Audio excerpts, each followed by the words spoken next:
We are talking about the October 7th massacre, the ongoing Hamas-Israel war in Gaza, and what it means for you in the West.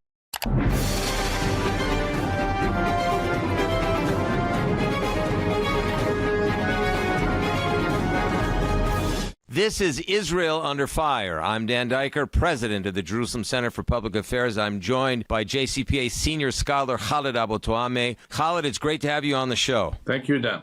We are today talking about the development of what the United States-led Western Alliance is considering a revitalized Palestinian Authority. One of the conditions of the Biden administration for its hope to make the Palestinian Authority the interlocutor in post-Hamas Gaza.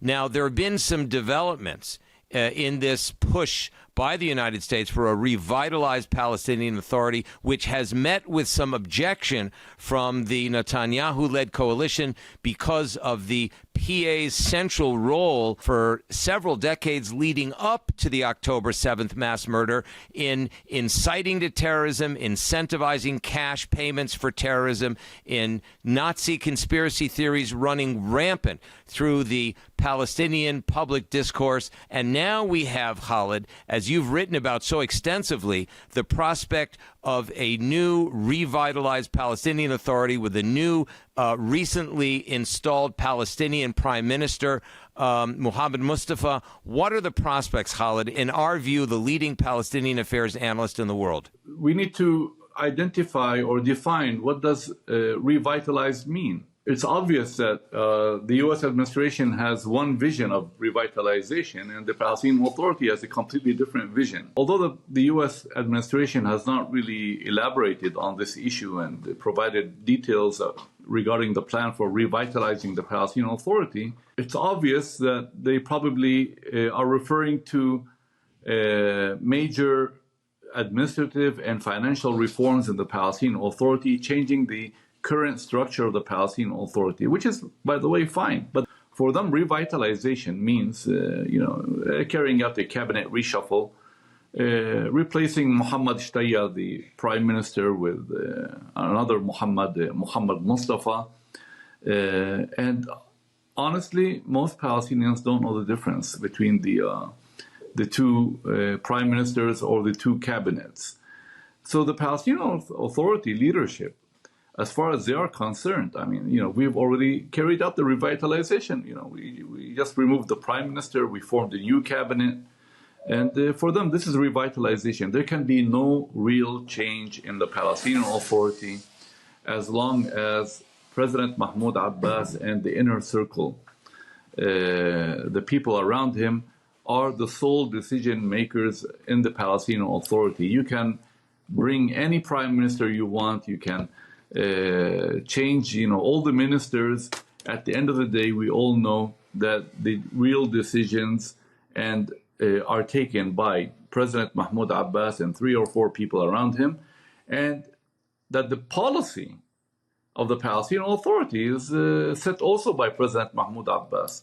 I think you're making a very important point here that the word revitalize sounds like a day spa rejuvenation program, for couples, as opposed to a reconstruction of the Palestinian Authority. Now, when I say reconstruction, Khaled, you and a number of our scholars at the Jerusalem Center for Public Affairs, and I might add, and I collaborated on a compendium called Oslo at 30 Lessons Learned. Now, the reason I bring that up now, Khaled, is when we talk about revitalization, or what we say more accurately, reconstruction of the Palestinian Authority, it means that without a fundamental shift away from 5 policies of the Palestinian Authority. 1, in a cash incentivization for young Palestinian women and men to commit terror attacks against Israelis. 2, incitement to those same young people to commit terror attacks against Israelis. 3, the international political warfare used by the Palestinian Authority to isolate Israel.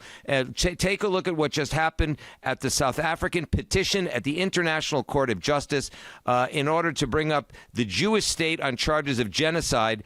As incredible as that is. Number 4, the illegal building by the Palestinian Authority in areas that are completely outside its agreed upon jurisdiction according to Oslo. And five, you have these Nazi conspiracy theories coming out of the declarations by President or Rais, as they say in Arabic, Mahmoud Abbas, as well as the former Prime Minister Mohammed Shtayyeh, and other Palestinian seniors are actually advancing and have been since the late 1990s Nazi conspiracy theories against the Jews. Now, short of ending all of those policies, I don't understand what revitalization means. I share your thoughts, Dan, and I also asked myself the same question. But, the assumption in the U.S. Administration also is that revitalization means moderation and pragmatism. It means, that the new Palestinian government will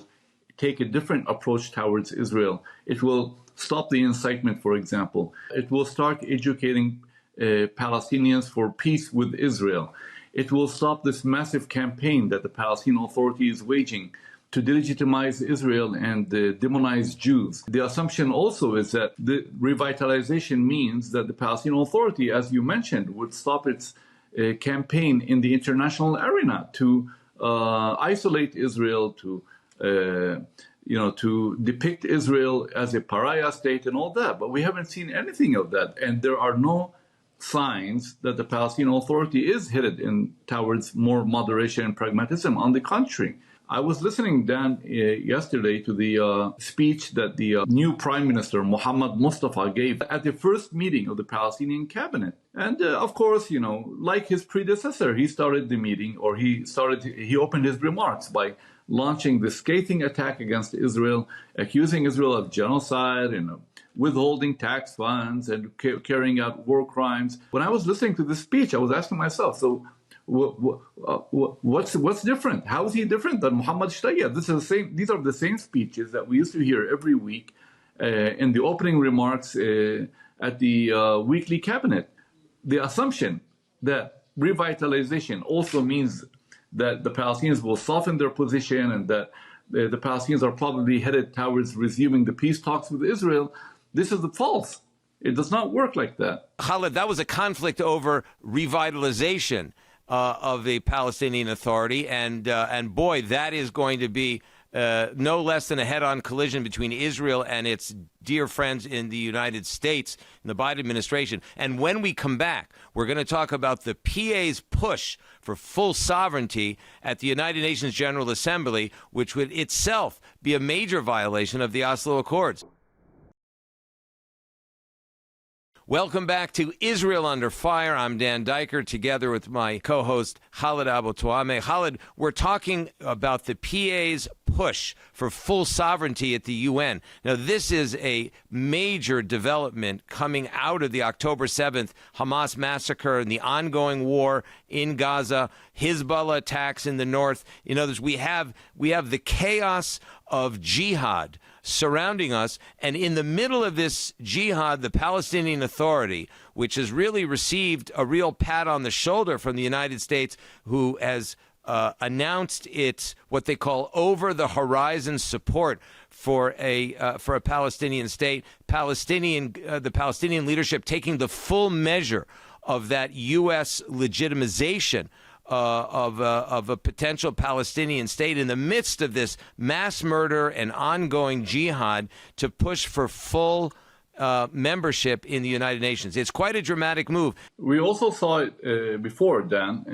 There were attempts by the Palestinian Authority to seek full recognition of a Palestinian state at the United Nations, but these attempts were foiled or they were shelved under pressure from the U.S. administration.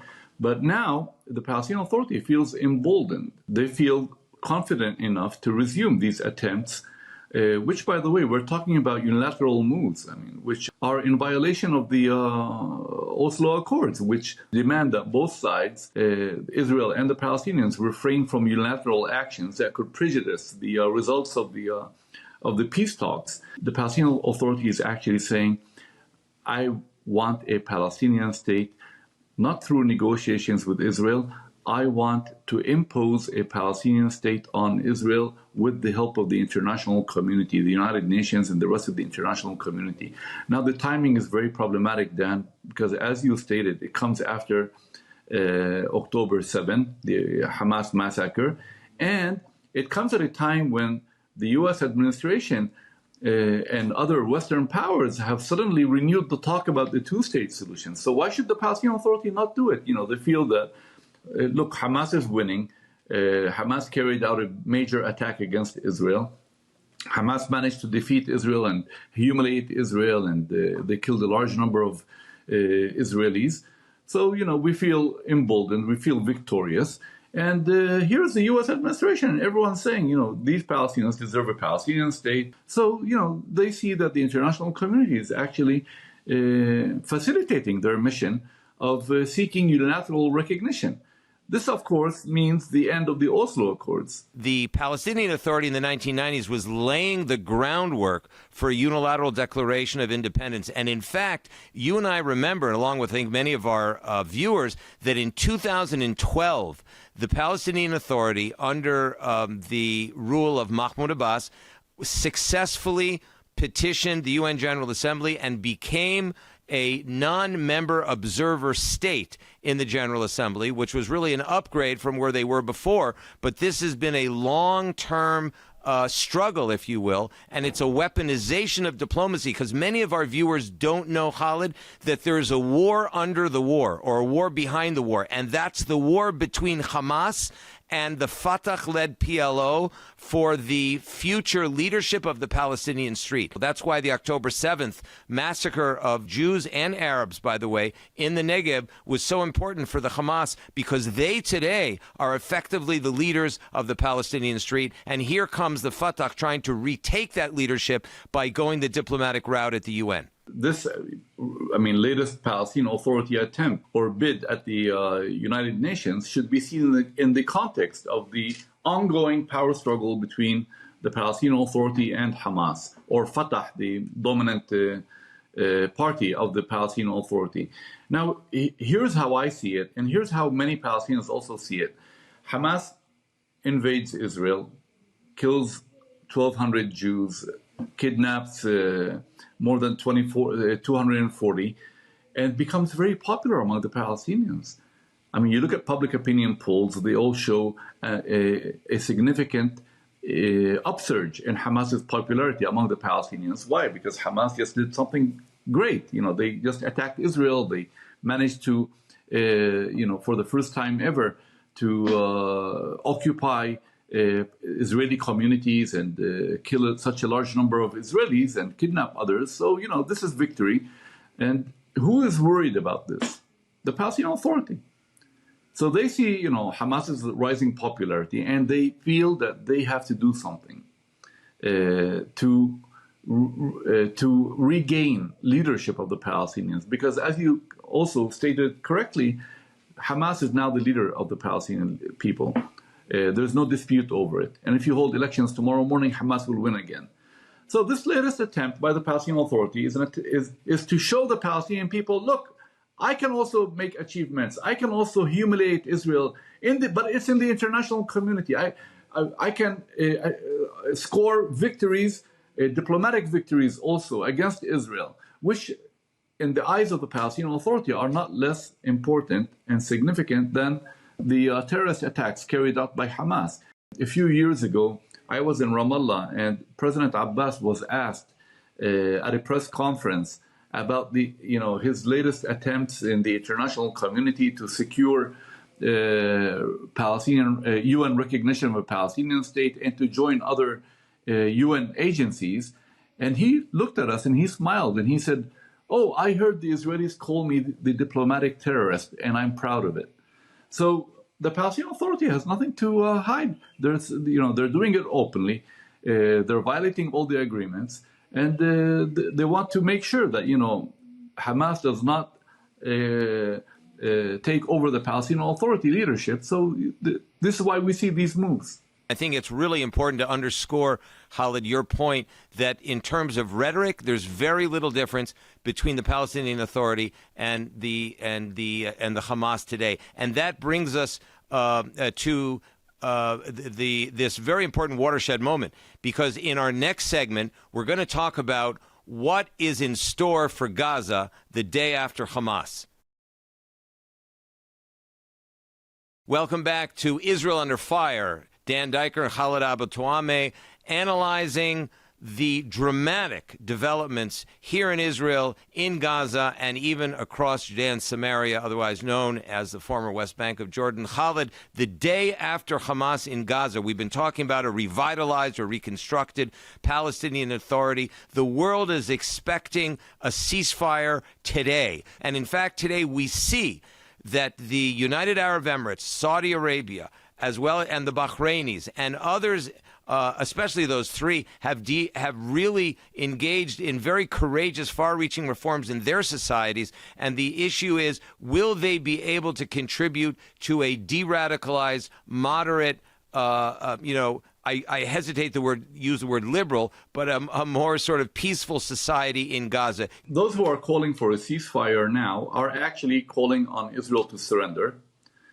And in other words, they're saying, okay, keep Hamas in power. Because if the war ends right now, and you still have 4 or 5 Hamas battalions in Rafah, in the southern Gaza Strip, that means you haven't really achieved your goal. That means Hamas will continue to rule the Gaza Strip. Even if they have 200 Hamas members left, that means victory for Hamas, and that means they will continue to rule the entire Gaza Strip, as I mentioned. So you can't, on the one hand, call for a ceasefire that allows Hamas to remain in power in Gaza, and on the other hand, talk about de-radicalization of Palestinian society.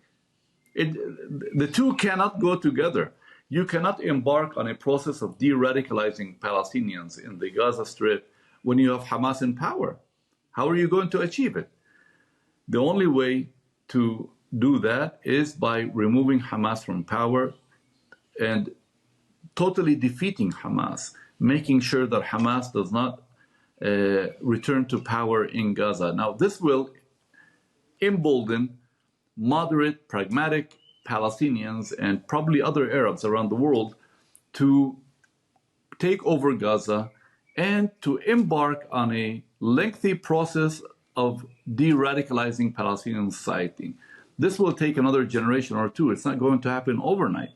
But the point I'm making here is that first, Israel has to make sure that Hamas does not remain in power. Otherwise, you haven't really achieved anything. You're not going to see the Arabs and other Palestinians come into Gaza as long as Israel has not finished the job. And when I say finish the job, that means making sure that Hamas does not return to power in Gaza.